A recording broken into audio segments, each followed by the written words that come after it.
The girl behind the smile. Norma Jean was born in Los Angeles in 1926.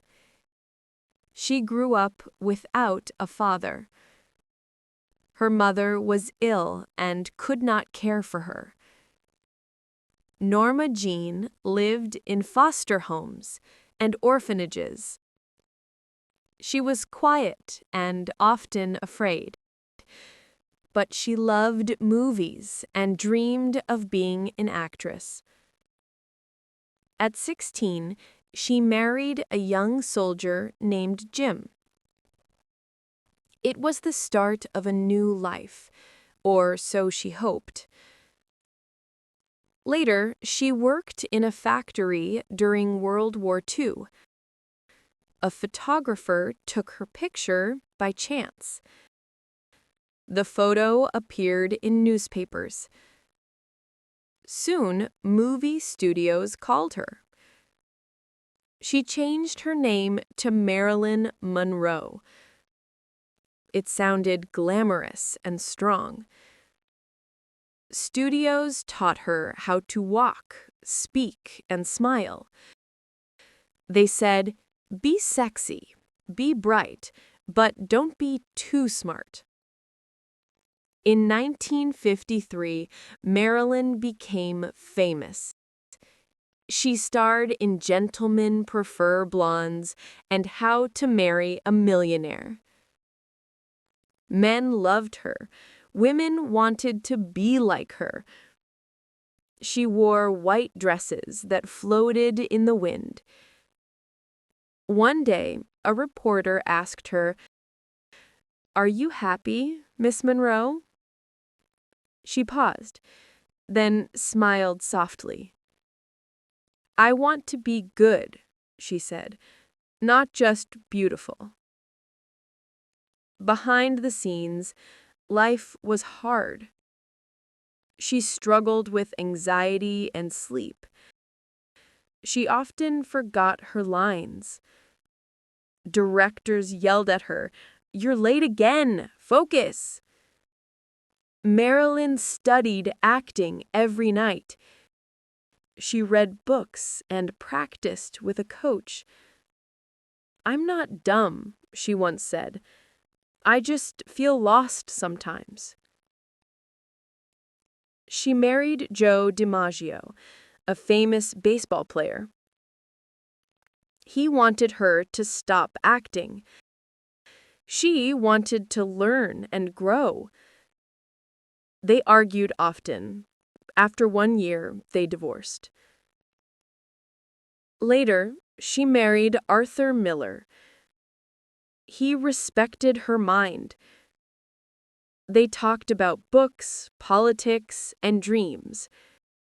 For a time, she felt understood.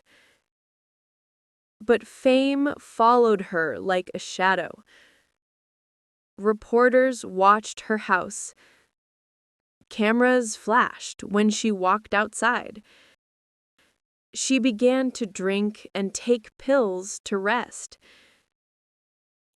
In 1962, she was filming a new movie. She missed days of work. The studio was angry. They said, "You're not the same Marilyn anymore."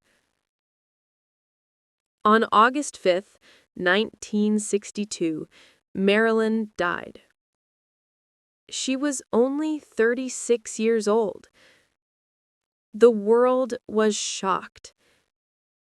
Millions mourned the Golden Girl. Years later, people still watch her films. They see the beauty, but now they also see something else. They see a woman who tried to find love, peace, and purpose. A young girl once wrote to her, "You make me believe I can be anything."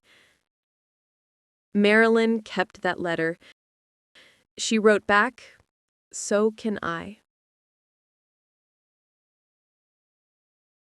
How Hollywood makes a movie. Hollywood is not just a place on a hill in Los Angeles.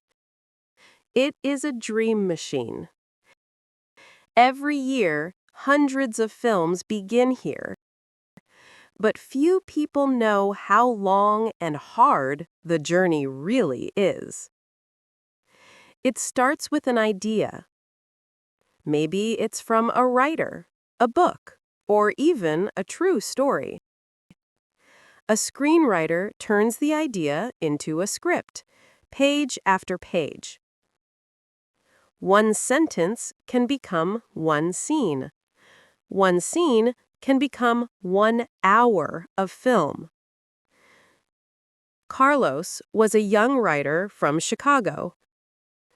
He worked at a coffee shop and wrote at night.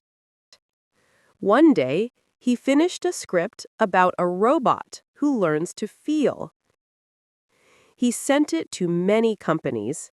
For months, no one replied. Then, a small production company said yes. They liked his story. "We can make this," said the producer, Miss Lin. "But we need money, actors, and a director." This is how Hollywood works, step by step. First, development.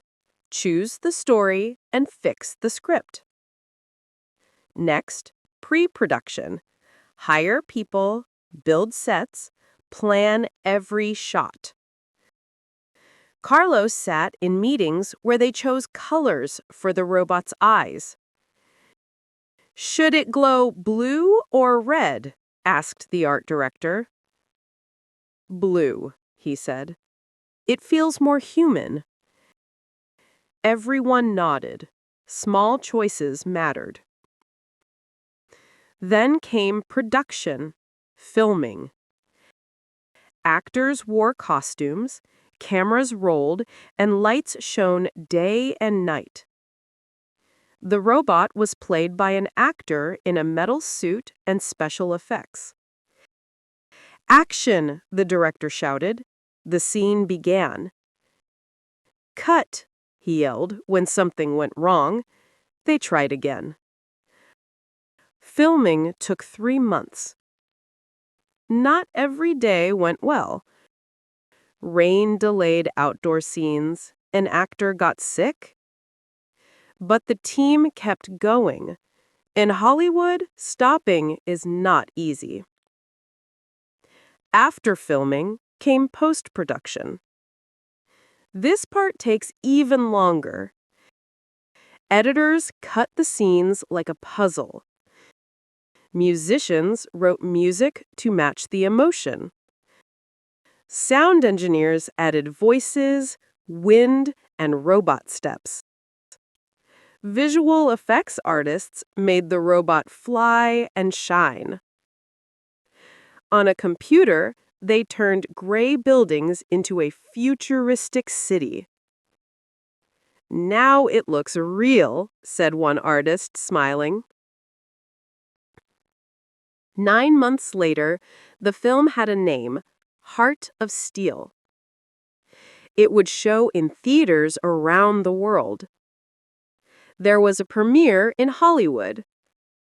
Red carpet, flashing cameras, famous actors walked slowly. Carlos stood at the back, nervous. Miss Lin turned to him. "This is your moment too," she said. "You started it with one idea. Now millions will see it." He watched the audience laugh, cry, and clap. The robot wasn't just metal, it felt love. People left the theater talking about life, machines, and hope. Hollywood did not make the movie alone. It was writers, builders, drivers, cooks, and dreamers. It was late nights, rewrites, and second chances. It was magic built by thousands of hands. And sometimes, if the story is true and strong enough, even a quiet writer from Chicago can change the world, one frame at a time. The Voyage to the Unknown. In 1492, a sailor named Christopher Columbus lived in Spain. He believed the earth was round. He also believed he could sail west to reach India. But no one had done it before. Columbus asked King Ferdinand and Queen Isabella for help. "I can bring gold, spices, and new lands," he said. The Queen listened carefully. After many months, she agreed to pay for his journey. Columbus prepared 3 ships, the Nina, the Pinta, and the Santa Maria. He chose 90 men to sail with him. They left from a port in southern Spain. "God be with us," said a priest as they sailed into the ocean. Weeks passed. The sea was wide and empty. The men began to worry. "How much longer?" one sailor asked. "We don't even know if land is out there." Columbus stayed strong. He told the crew they were close. But secretly, he checked his maps again and again. He was lost, but he did not want to show fear. One night, a shout broke the silence. "Land! Land!" cried a sailor on the Pinta. Everyone ran to the side of the ship. In the distance, they saw trees, sand, and smoke. It was October 12, 1492. They had reached an island in the Caribbean Sea. Columbus called it San Salvador. He thought he had arrived in India. He met the people who lived there. They were the Taino, kind and curious. Columbus gave them beads and bells. They offered fruit and water in return. But Columbus looked for gold. He asked, "Where is your gold?" The Taino pointed to other islands. He wrote in his diary, "They will make good servants." He did not understand their language or lives. He believed he had found a shortcut to Asia. In truth, he had reached a land unknown to Europeans. Later, people would call it the New World. Columbus made 4 trips across the Atlantic. Each time, he searched for wealth and glory. He landed on more islands and parts of South America. But he never found the great cities of gold he imagined. Back in Europe, kings celebrated him. "He opened new routes," they said. But many sailors died, and the lives of native people changed forever. Some were taken away. Their villages were destroyed. Diseases from Europe spread fast. Thousands became sick and died. Columbus returned to Spain many times. He wanted honor and money. But the king and queen grew angry. "You ruled badly," the king said. You caused too much pain. Columbus died in 1506. He still believed he had reached Asia. He never knew the true size of the world, and he never understood what his journey really meant.